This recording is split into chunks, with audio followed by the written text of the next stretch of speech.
गाडी सुद्धा माहिती झालेलं गाडी पूर्ण मशनी खराब होत्या, लोकांची कपडे शिवायला घेतलेले, काय करणार आहे? सगळ्यांनी पडलेलं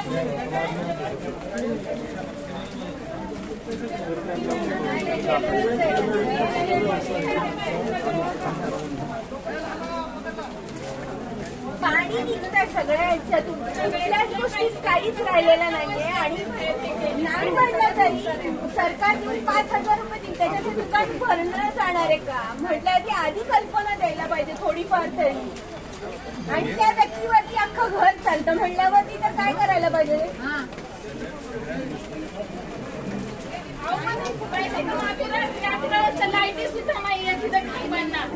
आम्ही रात्री सामान काढणार होतो, मी 11 वाजता फोन करून विचारलं, वरती खडाक